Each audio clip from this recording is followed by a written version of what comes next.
Alligator Mound. On this bluff lies one of two great animal effigy mounds built by Ohio's prehistoric people.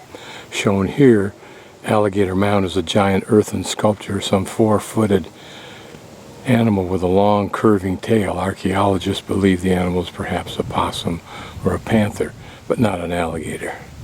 The earthwork is approximately 250 feet long, 76 feet wide, 4 feet high. Like the Great Serpent Mound in Adams County, Ohio, Alligator Mound is not a burial mound. The Newark earthworks built by the Hopewell people between 100 BC and AD 400 are 3 miles to the east. Scholars do not know who built Alligator Mound, but it may be the work of the Hopewell. And this is the head right here, not this mound, but the one right beyond it. And it looks like it moves off this way. This perhaps being one of the feet right here. And the torso, of course, we're walking along. And that may be the back part of it there.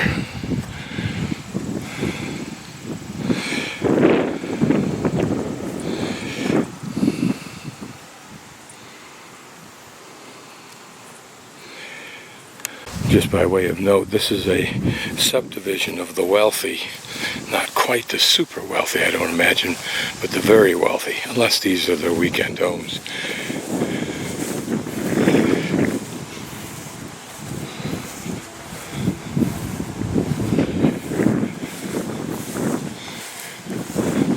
We can see evidence that there's some kind of sculpturing here. We have to rely best on the picture that we saw. But what I normally should not be doing is walking on this kind of mound, but it's about the only way you're going to see anything. And I doubt there are very many of us who get this far.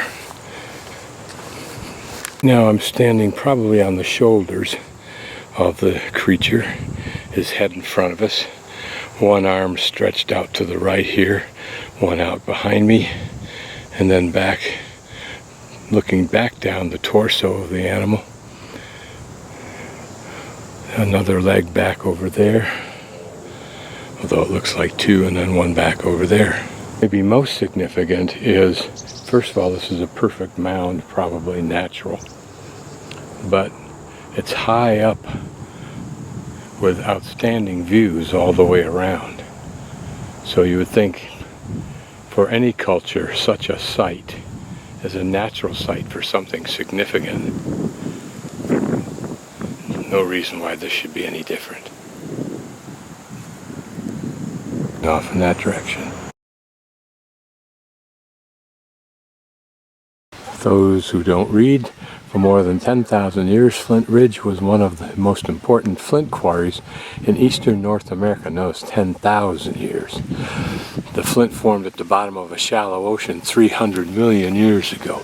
Softer rocks surrounding the flint have washed away, leaving the hard flint exposed near the surface. Prehistoric people came here to quarry the flint, which they crafted into a variety of stone tools.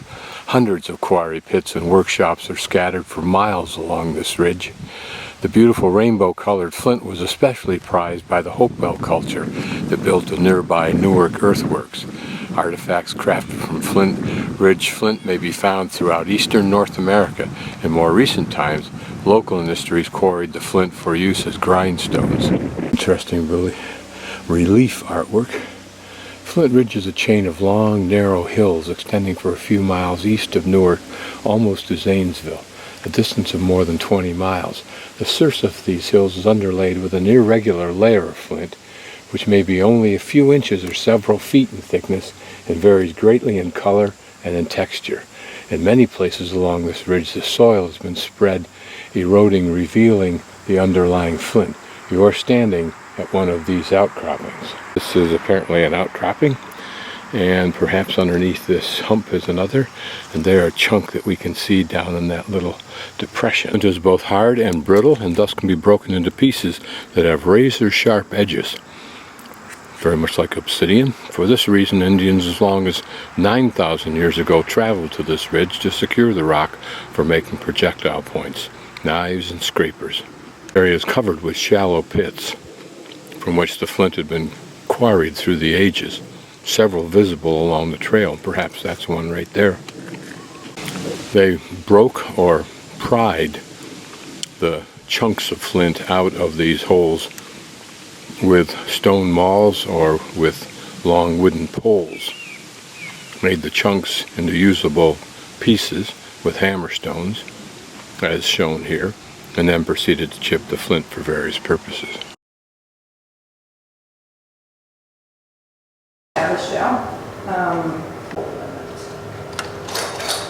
These little flecks, I think, are probably little pieces of shell. I never realized is it was sponges are the matrix, if you will, for the formation of flint. This theory is in dispute.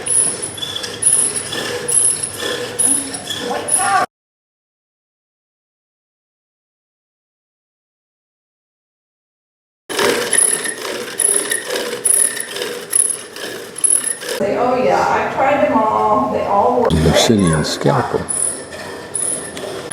So this is flint and this is chert.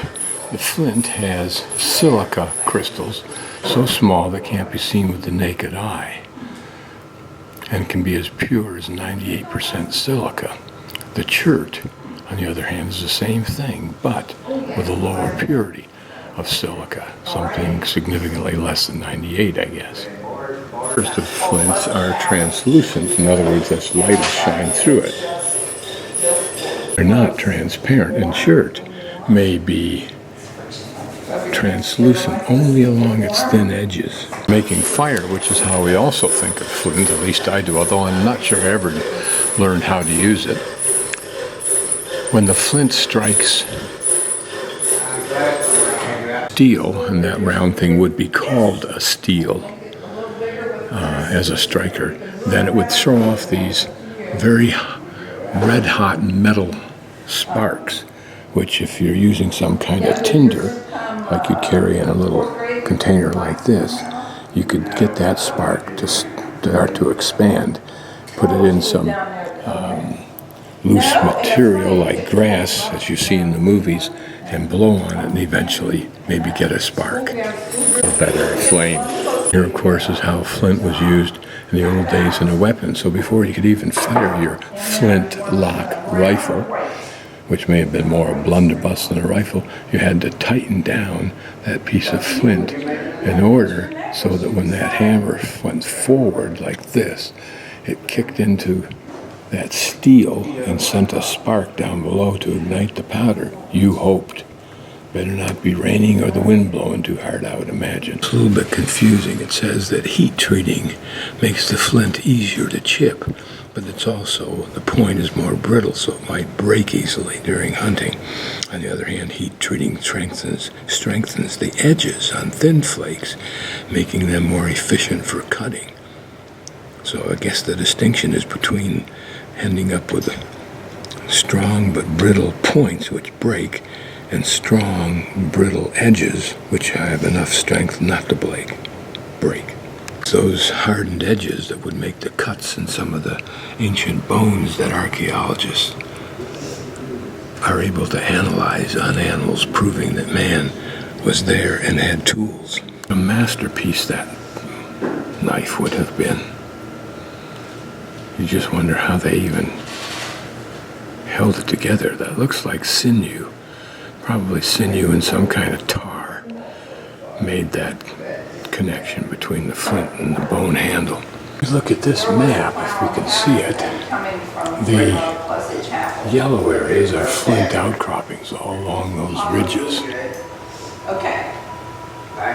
And the red represent Native American workshops, in other words, where they would sit down and work away at knapping these stones, or at least preparing small enough pieces to transport elsewhere for that. And then B represent all of the quarries that have been found, the little pits. And one of the interesting things a local fellow who's also a knapper told me is that this is an area, or was an area, of,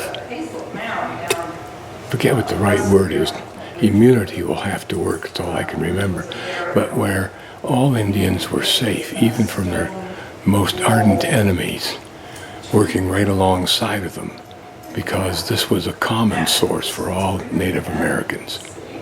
The irony, of course, is you would safely be able to work in these quarries next to the very man you intended to kill, or he intended to kill, once you had made your arrowheads and left the area.